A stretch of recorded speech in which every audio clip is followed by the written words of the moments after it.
everyone, and welcome back to the Blackford Book Club and another volume of my essential film reviews collection. Thanks for being there. 2 weeks to go, buddy! Duncan Jones's feature film debut contains a cast of just 10 actors, many of whom you only fleetingly see, and is contained almost entirely within the confines of one space station. Claustrophobic, intense and bizarre at times, and with a central performance from Sam Rockwell that simply astounds you every time you re-watch. And I've re-watched this classic debut film from Jones on many occasions, each time finding something new and intriguing or another piece of the puzzle. Duncan is also credited as writing the story and shares writing credits with Nathan Parker, but the story they've both created is a truly intriguing one that nods to spirituality, religion, of a dying earth raped by big business for its own profitable gains, and to the natural resources that surround our planet that are rarely used but seemingly only when a profit can be turned from them. More on this in my concluding paragraph, but first, a brief take on one of my favourite actors of our generation. Step forward, Mr. Sam Rockwell. Sam Rockwell. 2 weeks to go of a 3-year contract mining for minerals on the dark side of the moon. Sam's torturous decline as the rescue date approaches is brilliantly portrayed by Rockwell. With only a mechanical robot for company named Gertie, voiced by Kevin Spacey, it's a truly wonderful and awe-inspiring virtuoso performance. Captivating throughout the 97-minute running time, the disintegration of his mind and body, no spoiler, see opening 10-minute scenes breakdown that follows, is painfully brought to life by Rockwell. Every little nuance and look gains more credence on re-watches, but that isn't to say you won't be captivated on your first watching. You will be.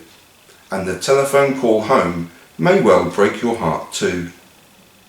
Welcome to Collingwood, Confessions of a Dangerous Mind.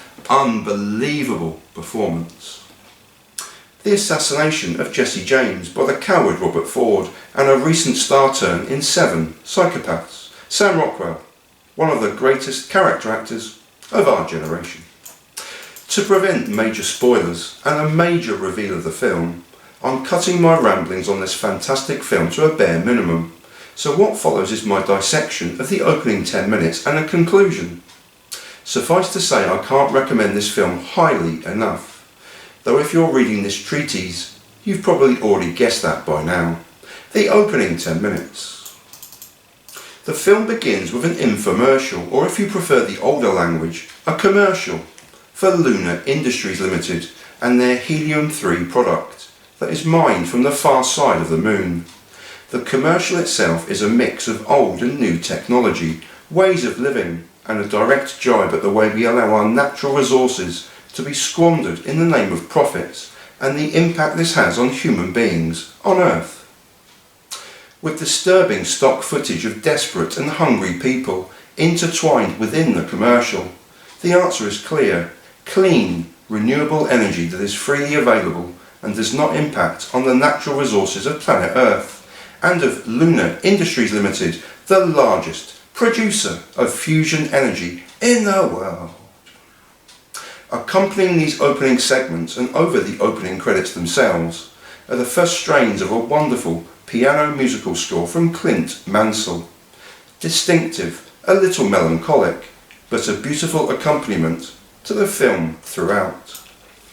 Cutting to the stars of the film for the first time, Sam Bell, and then a lingering shot of Gertie, the cut then slowly moves away to reveal where we are, a dark and seemingly foreboding dark side of the moon, and as planet Earth moves into shot for the first time, this very definitely confirms we, as the audience, are a world away from home.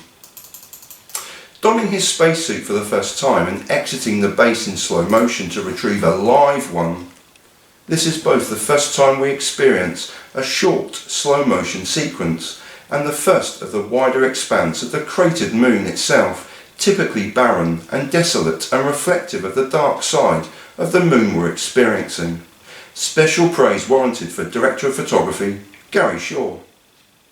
This is also the first time we experience the entirety of the universe and its numerous stars, and sets a very definite theme for the film, of desolation, isolation, perhaps even the insignificance of human beings compared to the vastness of space, before we cut to a tired and dishevelled looking Sam, unkempt beard and very casual, dirty work overalls, not as you'd stereotypically view a spaceman or astronaut. And he's compiling his diary entry for the day and complaining of a headache and talking to himself, as he also dictates in his journal, 3 years is too long, a contract. Following a short but effective interlude segment of slow motion cuts of a smiley-faced and handmade countdown calendar and pictures of his wife, Sam bumps into Gertie. His reaction of annoyance and slight anger is immediately apparent, as is his human trait of walking away from the awkward scene. However, later cuts reveal Gertie now cutting his hair, and the two friends are chatting amiably again. We cut to a telling scene of Sam, still complaining of a headache, now building small model miniature figures, but this is also a bridge towards the end of the opening 10 minutes. Sam is alerted to an incoming message from home, and again dressed casually in slacks and slippers, runs to the computer terminal. Simple cuts between the computer screen and Sam depict his beautiful wife Tess, and now a freshly faced, showered and shaven Sam. A heart-rending scene follows of Sam, desperate to return home, waving to the computer screen at both Tess and his daughter Eve, ending the scene with his palm flat on the screen. Just before the message ends, there's a glitch, a flicker of the screen. Or was there? Sam is quizzical and unsure exactly what happened at the end of the message. Was it a glitch? A virtuoso performance of greatness follows from Sam Rockwell. Real greatness. And it has to, otherwise we'd be dependent on a robotic machine. However, Kevin Spacey's voice for Gertie is interesting, inasmuch as it has a godlike, spiritual and calming quality to it, as well as being able to react to Sam's questions as would a normal human friend. The containers used for the mining or harvesting are interestingly named Matthew, Mark, Luke and John. But the real key here is the overall spiritual, universal faith hinted at. Alone with his thoughts over a 3-year period with no human interaction, has left Sam an emotional wreck, talking to himself and physically drained.